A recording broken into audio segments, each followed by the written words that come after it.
தேவனுடைய நாமம் மகிமைப்படுவதாக. கிறிஸ்துவுக்குள் பிரியமானவர்களே, தேவன் அருளிய அப்பம் மினிஸ்ட்ரி மூலமாக உங்களோடு தொடர்பு கொள்வதிலும் இந்த மகிழ்ச்சி அடைகிறோம். இன்றைக்கும் இந்த நாளிலும் தேவன் நமக்கு கொடுக்கிற வார்த்தை 27ஆம் சங்கீதம் 10ஆம் வசனம். என் தகப்பனும் என் தாயும் என்னை கைவிட்டாலும் கர்த்தர் என்னை சேர்த்துக் கொள்வார். ஹல்லேலூயா. கிறிஸ்துவுக்குள் பிரியமானவர்களே, சங்கீதக்காரனாகிய தாவீது இப்படி எழுதி இருக்கிறதை நாம் பார்க்க முடிகிறது.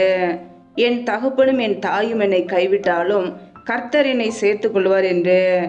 பிரியமானவர்களே, ஒருவேளை நீங்கள் கைவிடப்பட்ட ஒரு நிலைமையில இருக்கலாம், தகப்பனால் கைவிடப்பட்ட ஒரு நிலைமையில இருக்கலாம், தாயால் கைவிடப்பட்ட ஒரு நிலைமையில இருக்கலாம், சொந்த பந்தங்களால் கைவிடப்பட்ட ஒரு நிலைமையில இருக்கலாம், உறவினர்களால் கைவிடப்பட்ட ஒரு நிலைமையில இருக்கலாம், நண்பர்களால் கைவிடப்பட்ட ஒரு நிலைமையில இருக்கலாம். ஆனால் நம்மை சேர்த்துக்கொள்ள கர்த்தர் இருக்கிறார்.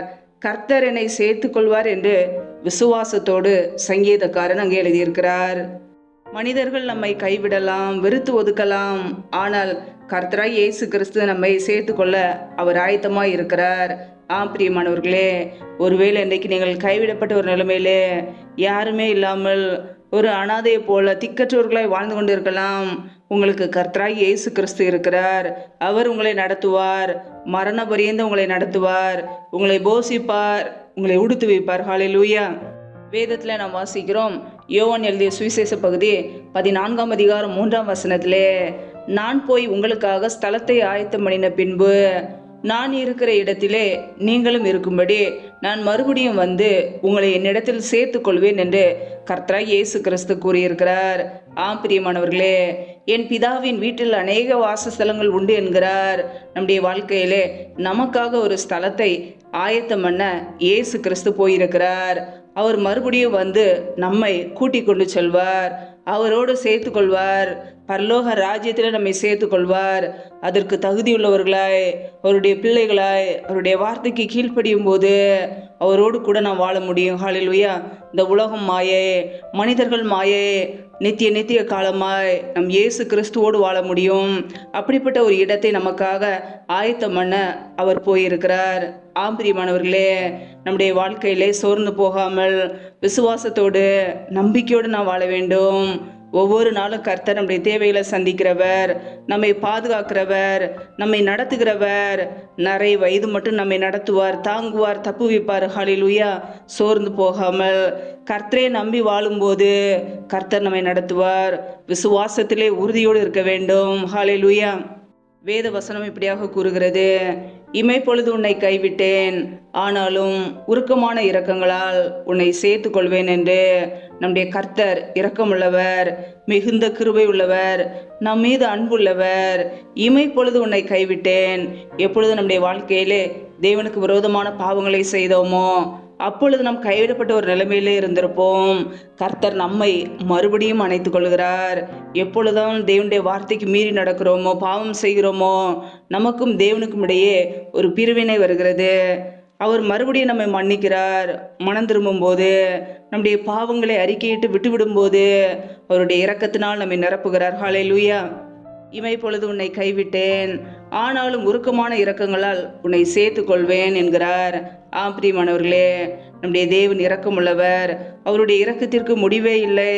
அவருடைய கிருபையினாலே, அவருடைய இரக்கத்தினாலே மாத்திரமே நம் ஜீவனோடு வாழ்கிறோம். நம்முடைய வாழ்க்கையிலே ஒவ்வொரு நாளும் நம்மை நாமே ஆராய்ந்து பார்ப்போம். தேவனுக்கு பிரியமாய் வாழ்கிறோமா, அல்லது அவருடைய வார்த்தைக்கு மீறி நடக்கிறோமா?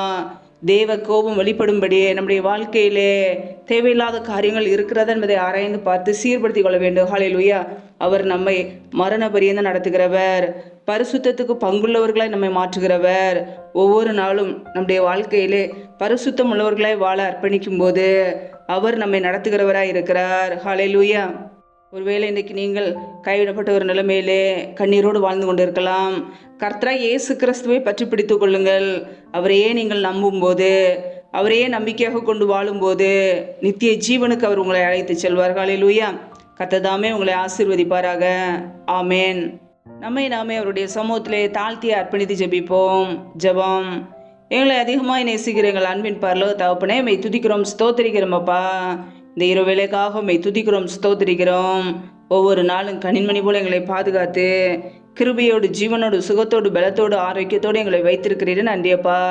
எங்களுடைய தேவைகளை சந்திக்கிறீரே நன்றி. ஒவ்வொரு நாளும் உண்ணவும் உடுக்கவும் தங்குவதற்கு இடம் கொடுத்து எங்களை பாதுகாக்கிறீரே நன்றி. இப்பொழுது இணைந்திருக்கிற ஒவ்வொரு பிள்ளைகளையும் உடைய கரங்களிலே தருகிறோம். கர்த்தர் தாமே ஒவ்வொரு குடும்பத்தையும் பாதுகாத்துக் கொள்வீராக. ஒவ்வொரு குடும்பத்தையும் ஆசீர்வதிங்கப்பா. பிள்ளைகள் என்னென்ன காரியங்களுக்காக தெய்வ சமூகத்திலே காத்திருந்து ஜெபிக்கிறார்களோ எல்லாவற்றையும் செய்து கொடுங்க. என் நாமத்தினாலே எதை கேட்டாலும் அதை நான் செய்வேன் என்று வாக்குத்தத்தம் செய்தவர். பிள்ளைகள் என்னென்ன கேட்கிறார்களோ எல்லாவற்றையும் செய்து கொடுக்க போற கிருபைக்காக ஸ்தோத்திரம். யாரெல்லாம் பலவீனத்தோடு வியாதியோடு கஷ்டப்படுகிறார்களோ கர்த்தர் அவர்களை தொட்டு சுகமாக்குங்கப்பா. தழுமுள்ள கரத்தினாலே தொட்டு சுகமாக்குங்க, ஆசீர்வதிங்க.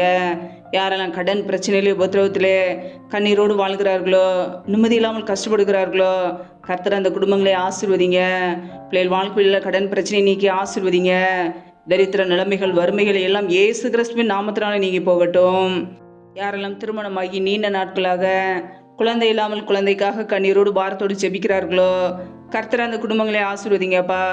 கர்ப்பதிங்கனி தடைகள் எல்லாம் நீக்கி போடுவீராக. ஏசு கிறிஸ்துவின் வல்லமில்ல நாமத்தினாலே தடைகள் எல்லாம் நீக்கப்படுவதாக. ரீவா கபரா ஷகரா கதுரி கரதரபலா ரீ ஆக்கபர சந்த ரதன கதுரபா. அண்ணாளுடைய ஜெபத்தை கேட்டு ஆசீர்வதித்தது போல பிள்ளைகளை ஆசீர்வதிங்க. அப்படியே நன்மையினால் நிரப்புவீராக. இந்த இரவு நேரத்தில் இன்பமான தூக்கத்தை கொடுங்கப்பா. சொப்பன தரிசனங்களோடு எங்களோடு கூட பேசுங்க. வரப்போற காரியங்களை வெளிப்படுத்துங்க. அதிகாலையில் எழுந்துடைய சமத்திலே காத்திருக்க கிருபதாங்க. சத்துரு கொண்டு வருகிற போராட்டங்கள், பிரச்சனைகள், மரண பயங்கள், இருளின் அதிகாரங்கள், ஆபத்துகள், நாச மோசங்கள், தீமைகள், விக்னங்கள் எல்லாவற்றிற்கு விலைக்கு ஒவ்வொரு குடும்பத்தையும் பாதுகாத்துக் கொள்ளுங்க. உடைய ரத்த கோட்டைகளை மூடி மறைத்து கொள்ளுங்கப்பா. உடைய சமூகத்திலே தாழ்த்தி அர்ப்பணித்து ஜெபிக்கிறோம். நேரே எங்களுக்கு பாதுகாப்பு, நேரே எங்களுக்கு அடைக்கலம். நாங்கள் நம்பியிருக்கிறோம் நீர் ஒருவர் மாத்திரமே. முற்றிலுமாக தாழ்த்தி ஜெபிக்கிறோம். எல்லா துதி கன மகிமையெல்லாம் ஒருவருக்கே செலுத்துகிறோம். ஏசு கிறிஸ்துவின் மூலம் ஜெபிக்கிறோம் ஜீவனுள்ள நல்ல பிதாவே, ஆமேன்.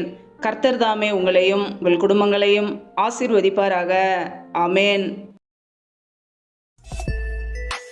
Thanks for watching. Please subscribe our channel. Click the like and share. Click the bell. God bless you.